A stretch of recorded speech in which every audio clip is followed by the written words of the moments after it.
지상 최대의 쇼 리처드 도킨스 지음.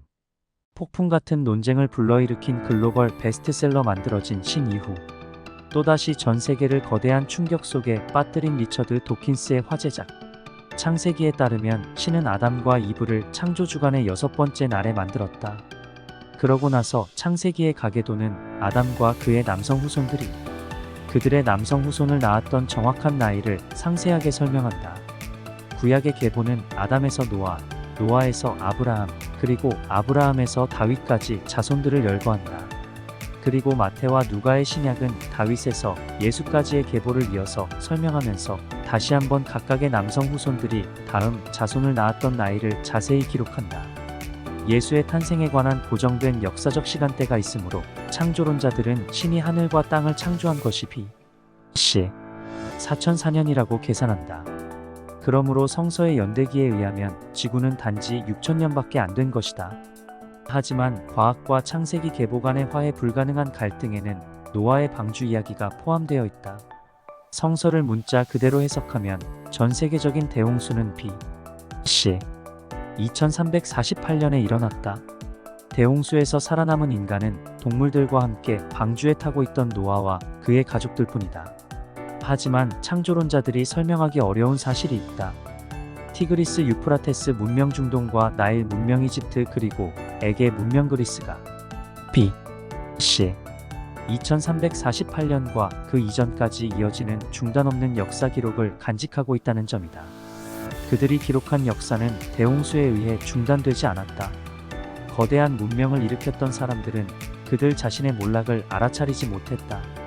하지만 미국 인구의 40% 이상이 노아의 방주를 문자 그대로 사실로 믿기 때문에 나도 어쩔 수가 없다. 우리는 그들을 무시하고 우리의 과학을 계속해야 하겠지만 그럴 형편이 못 된다. 왜냐하면 그들이 학교위원회들을 통제하고 자기 아이들을 홈스쿨링함으로써 자격 있는 과학교사가 아이들에게 접근하지 못하도록 하기 때문이다. 그들 가운데 많은 의원이 있고 몇몇 주지사가 있고 심지어 대통령 후보나 부통령 후보가 있기 때문이다. 그들에게 많은 단체와 대학을 세울 돈과 권력이 있기 때문이다. 심지어 그들이 세운 한 박물관에서는 아이들이 실물 크기의 기계 공룡을 타고 놀면서 공룡이 인간과 공존했다는 이야기를 진지하게 배운다. 수학자들은 증명을 기준으로 삼아 추측과 정리를 구별하는데 이것은 옥스퍼드 영어 사전에 실린 이론의 두 정의와도 조금 비슷하다. 추측은 참인 듯하나 아직 증명되지 않은 명제를 말한다. 증명이 되는 날 그것은 정리가 될 것이다. 유명한 예로 골드바흐의 추측이 있다. 모든 짝수 자연수는 두 소수의 합으로 표시할 수 있다는 명제인데 수학자들이 3 곱하기 10의 23승까지의 모든 수에 대해서는 이 명제를 반증하는 데 실패했기 때문에 상식적으로 골드바흐의 사실이라고 해도 무방하다. 그럼에도 불구하고 이것은 증명되지 않은 명제다. 이 문제의 해결에 쏠쏠한 상금까지 걸려있다. 수학자들은 이것을 아직 정리의 대좌에 올려놓기를 완강히 거부하고 있으며 그것은 당연한 일이다. 누군가 증명을 해내야만 골드바흐의 추측은 골드바흐의 정리로 격상될 것이다. 증명을 해내는 똑똑한 수학자의 이름을 따서 아무개의 정리가 될 수도 있다. 칼 세이건은 자신이 외계인에게 납치되었다고 주장하는 사람들을 비아냥거리며 반격할 때 골드바흐의 추측을 이용하곤 했다. 이따금 외계 생명체와 접촉한다라고 주장하는 사람들이 나에게 편지를 보내 나더러 무엇이든 그들에게 물어볼 기회를 주겠다고 한다. 그렇게 세월이 흐르다 보니 나는 짤막한 질문 목록을 갖추게 되었다. 외계 생명체들은 몹시 발전한 문명들이라는 것을 잊지 말자.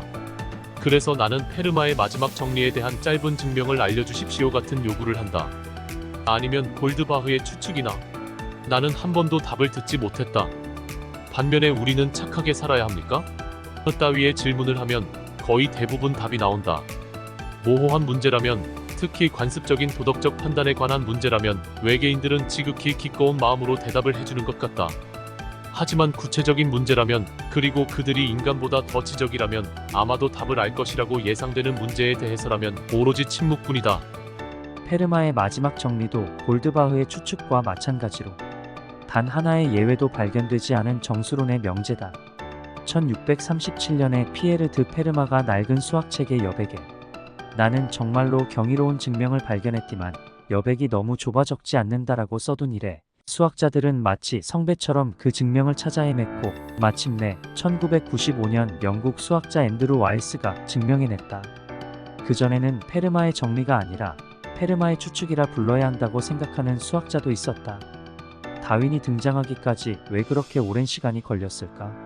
답은 여러 가지가 있다. 어쩌면 그토록 큰 변화에 필요한 방대한 시간 앞에서 인간의 마음이 주눅들었는지도 모른다. 우리가 요즘 지질학적 시대라고 부르는 방대한 시간과 인간이 시간에 대한 이해의 잣대로 쓰는 짧은 수명간의 격차가 너무나 어마어마하기 때문인지도 모른다. 또 어쩌면 우리가 종교적 교리에 억눌려 있었는지도 모른다. 진화의 발견을 가로막은 플라톤의 마술. 플라톤에게는 우리가 본다고 생각하는 현실은 사실 깜빡이는 모닥불빛에 의해 동굴벽에 투사된 그림자에 불과하다. 플라톤에게 모래 위의 삼각형은 이상적인 삼각형의 본질에 대한 불안정한 그림자에 불과하다. 마이어에 따르면 생물학도 나름의 본질주의에 시달려왔다. 플라톤주의자들이 볼 때 토끼들에게 일어난 모든 변화는 토끼적 본질로부터 성가신 일탈이고 언제나 그런 변화에 대한 저항이 없을 것이다. 모든 토끼가 투명하고 탄력적인 끈으로 천상의 본질적 토끼에 묶여있기라도 한 것 같은 생각이다. 영원한 토끼성이나 본질적 토끼 따위는 없다. 털북숭이의 긴 귀, 배설물을 먹는 습관에 수염을 실룩거리는 버릇이 있는 개체가 많고 그들이 크기와 형태와 성질에서 통계적인 변이 분포를 보일 뿐이다. 어떤 녀석이 예전 분포에서는 귀가 긴 쪽에 해당되었지만 지질학적인 시간이 흐른 뒤에는 중간에 분포할지도 모른다. 충분히 많은 세대가 지나면 선조 분포와 후손 분포가 전혀 겹치지 않을지도 모른다. 선조들 중 가장 길었던 귀가 후손들 중 가장 짧은 귀보다 더 짧을 수도 있다.